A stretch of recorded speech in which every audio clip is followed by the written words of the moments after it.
Hello, I'm IBX Toycat, and welcome back to Seed Sunday. Seed Sunday is a weekly series I run on my channel where I show you seeds, Minecraft Xbox and Minecraft PlayStation, which are particularly unique and worth checking out for some reason. And, I've been slowing down a little bit, waiting for the next update to come out, but I have been talking about various other stuff on seeds, such as all of the natural structures, which is something I did last week. And since the seed did contain all the natural structures in the game, a lot of people asked me to do Seed Sunday on it, so here it is. A seed which has all of the natural structures that you can currently find on Minecraft Xbox and Minecraft PlayStation, all in the same seed, so every single variant of it too, so all three types of mob spawner, each type of village, as well as all the temples, the witch's hut, every single possible structure you can find, all in one classic sized Minecraft Xbox or Minecraft PlayStation world. It's pretty impressive if you ask me, so please do like it if you do like it. It took me a little bit of time to find, and it helps out the channel a lot, so all that sort of stuff is very appreciated. And if you're wondering what the seed is, it is IBX all 26, so all is in all structures, then 26, and if you do type in that seed, regardless of your console, you should spawn in somewhere around here. Of course, like I mentioned in my spawn video,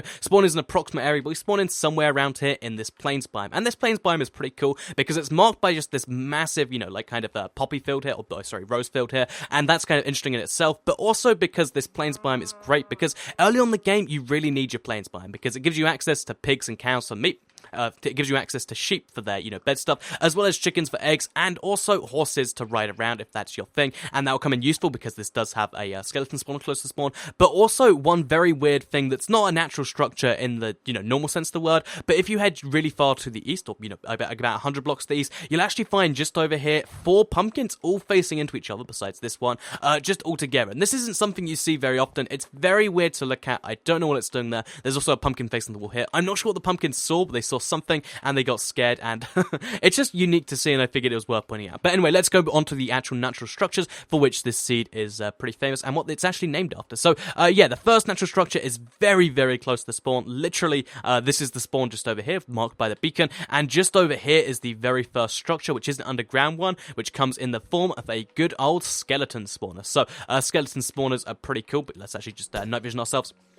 Skeleton spawners are cool because they can be farmed for not only XP, but also for bone meal, and arrows, which are pretty useful things in general. And you also get yourself a copy of each music disc, some redstone, if that's your thing, some wheat in a bucket, pretty nice things early on in the game. And also in this one, if you're playing multiplayer, it's great because you get free saddles. I don't know why free saddles in one place, but that is definitely the case here. And, as well as the skeleton spawner, which you can mine or you can keep with you, this is just a great thing. And since skeleton spawners are the most sought after of the spawners, having one, literally a minute into the game, if you want to just mine straight down from here, is pretty useful. So here are the coordinates you want to mine down from, and you'll end up in the cave right next to the skeleton spawner. So, moving on from that one, we'll actually just have to head all the way to the west some more over here, and we head into our first NPC village. So this is a natural NPC village, like, I guess the plains NPC village. It's different to the desert one, and this is pretty cool. It doesn't have a blacksmith chest, which is, I know what most people are always craving for, but it does have a few cool things, such as doors that are too high for villagers to get out of. It has a priest temple, so you can get access to, the cool trades priests give you, such as potentially redstone, glowstone, IFN, enchantments for axes and stuff like that. Really cool stuff. And it also has a butcher if you want to sell your meat or buy meat off him. Both great things to do, as well as a librarian, which is, I believe, what the place is they can't get in or out of. And it has all the villager types you need besides the blacksmith. And it's a pretty great village to stop off at on the way to greater things, which are actually to the north. So heading to the north just a little bit into the swamp will find us the very first of the, the temple structures, and this is the rarest natural structure in the game, the witch hut. These do not spawn very often, especially on last-gen consoles. It's rare to find more than one of these per world, let alone, the first one.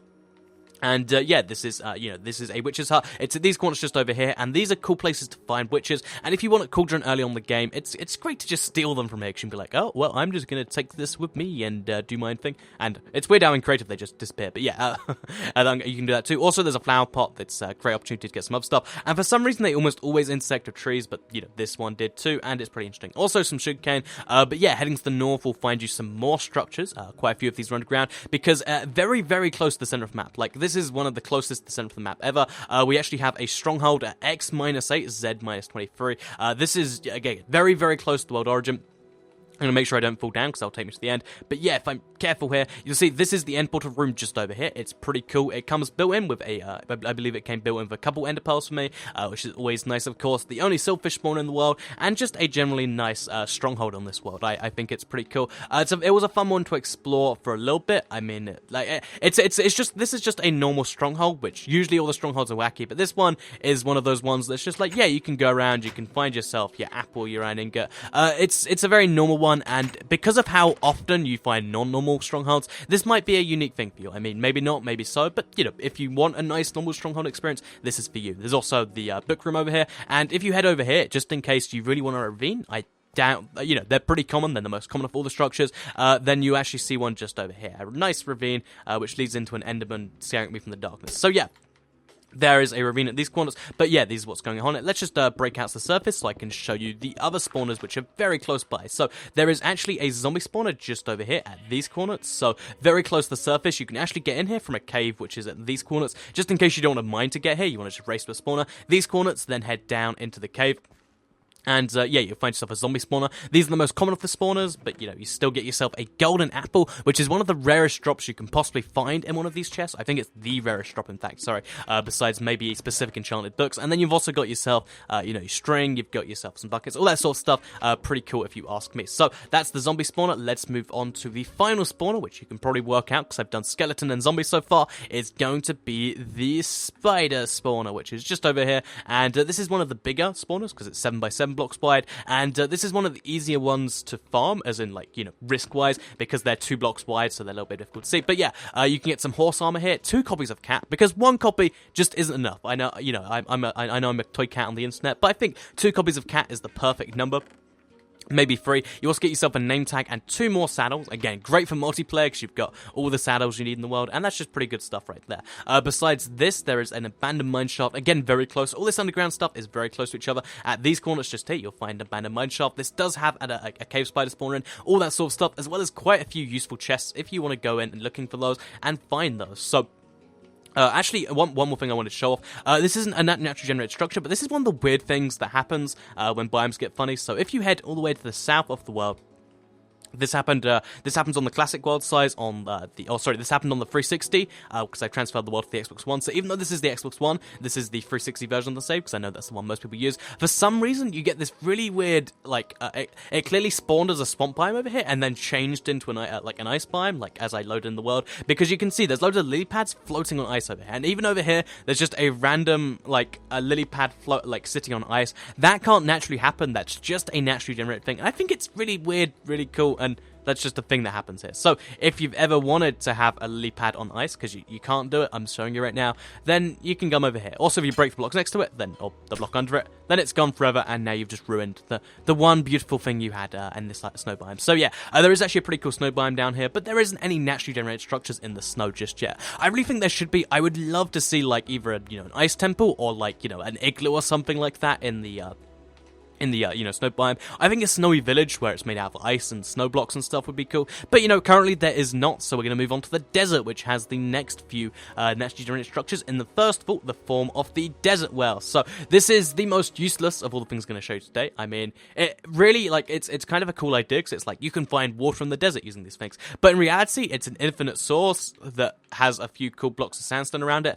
I'd leave them there because they're rare to find, but there's nothing you do with them. You don't look forward to these things, they just happen. You can put some lily pads in here and walk across it if you want to. I mean, I really can't see much purpose to this thing, and it doesn't actually have one, but these are rare, and this is one of the natural generated structures. So, in case you do want to come here, in case you haven't seen one of these before, I know most people have, but you can go to these corners just over here. Just over here, you can see your first 4-high sugarcane. Again, something that only naturally generates, but can't actually happen again after that. And just over here, you'll see the first NPC desert village. And this is a cool desert village because it does come with a blacksmith. And the blacksmith has a iron boots, iron chest plate, 3 iron, 3 apples, and a gold. So a really nice combination of things. In particular, it comes with 2 pieces of armor, enough for a pickaxe, and a diamond, which you can store for later because there is another blacksmith chest, as well as a bunch of crop planters you can take the stuff from. And also, just a generally nice village. For some reason, that because this is how they generate, you can get lots and lots and lots of dirt here, just in case, you don't want to leave this place and you want to get lots of dirt. That's pretty useful. And also, there's a bunch of sugarcane just around this place, because it's a tiny desert biome, so you get both sides in the same place, and that's pretty useful. So, yeah, there's a little underground thing right over here. But, yeah, let's move on to the next naturally generated structure, which is going to be the jungle temple. So, it's actually just across the river from the the desert temple, desert village just over here, and as you can see over there, it's on a beach, which is pretty cool. This, has the opportunity to get yourself some diamonds, gold, all that sort of stuff. I'm sure you've heard me say it a million times, but it is randomly generated loot. So, go inside here, run the gambit, maybe get diamonds, maybe get a cool book, maybe just get bones and raw flesh. You never know. It's something that could always happen. And, if we head through this massive jungle, which I'm not such a big fan of, you can just ignore it or go around it, then you actually end up at the top of the map here, and there is another desert village. So this is the third village so far. The cool thing about this village is it has a church, which means a priest villager is just here, and if you really want to get certain traits from a priest and you don't want to lose them, then there's no risk of this priest ever getting killed by a zombie unless they spawn inside there, because the funny thing about this place is if zombies did get in the water, how are they going to jump 3 blocks to get up there? They just can't. So if you light this place up on the inside, then the villager will be safe forever, and that's also true for the farmer villager just over here, in case you want to keep getting those shares from him, and it's also true from the librarian villager just over here, in case you want to keep on farming him for emeralds. So that's just a pretty cool thing over here. Besides that, it doesn't serve too much purpose. Not such a big fan of villages generating right at the edge and being cut off, because this is the edge of the world, in case you're wondering. But yeah, this is still a thing at these corners just over here. So moving on to the south a little bit, we'll find a second village over, a fourth village.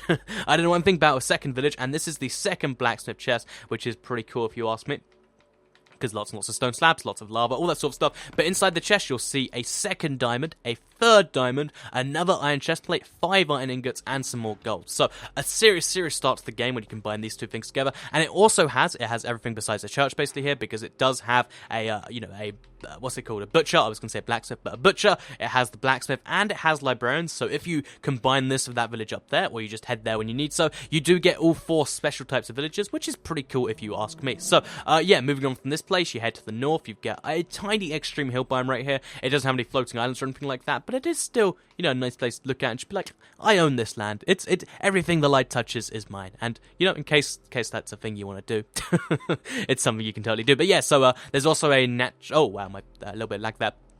There's a little bit of, there's a natural village well here. This is the start of what could have been a village if it was a good biome, but it just wasn't in this case. And yeah, that's that right there. So my phone's ringing right now, by the way, and it's making my arm vibrate, and it's going to throw me off the track, but no, we're going to stay on focus because we have just a couple more things to visit. So, I think it's actually the last thing to visit, because there's a bit of surface lava just over here, in case you need it, and also there is just over here in the desert. Also, there's another massive concentration of pumpkins on the way there. But yeah, in the desert, we have the final structure, and perhaps one of the best structures, which is the desert temple. So this is cool because not only does it give an opportunity for chances to get diamonds, to get gold, to get iron, to get all that sort of stuff, but it also gives, they're randomly generated like the jungle temple, but it also gives you a lot of sandstone. It also gives you some TNT. And if you don't want to use the TNT for its intended purpose, or I guess its intended purpose is to blow up, but if you don't want to take it and use it somewhere else, also, you can get cactuses on sandstone, and they're one of those cool things that shouldn't happen but do happen anyway. So if you break the block, now it's gone forever, and you've ruined something else that's beautiful. And you can also, break into the desert temple this way. But yeah, what you can also do is if you have a ladder to get out and you want to do that, so okay, I'm going to climb my ladder, slowly climb out of here. If you're quick and you get out, you can use it to mine yourself into the cave below, so let's use this here. And if there is a cave below, it means you get a pretty cool, open area to start with, and it means there's a few bits of coal that go everywhere. And in this specific case, this specific coordinates for this specific dev temple, which is very, very close to the edge of the world, there is a little bit of a water fountain here, which will take you really, really low down. So if you want to go, diamond mining, this is a really good start because, there's some gold right there. This is a great start because it takes you so low down, and you can follow it down this cave right here into, what is basically diamond level. You're only a few blocks off. And if you want to save yourself some time and some effort, you can do it this way. So that is a cave you can find by blowing yourself up almost. It's really cool to see, the desert temple just suddenly transition into a cave. But yeah, that's all of the natural structures on one seed. I hope you did enjoy the seed. Please do like the video if you did like it, share it if you really liked it, and subscribe if you are new around here. I do Seed Sunday every single Sunday, and if you subscribe, you'll see them. And I also do a Minecraft console video every day that I think you'll enjoy. So, one final thing I want to point out is that some people have been asking me, why are you, doing less seeds on Seed Sunday? Basically, the next update, I mentioned this a few times, will break all the current seeds. And when I do seeds, I want them to kind of be like an almost timeless thing, so there's a big catalog of seeds. When the next update comes out, I'm going to go seed crazy, because the seeds will last for years and years and years. But, you know, until then, I want to make sure that we get the best that we can. So, yeah, that's all I have to say here. Thank you for watching the video, and I'll see you all in the next one.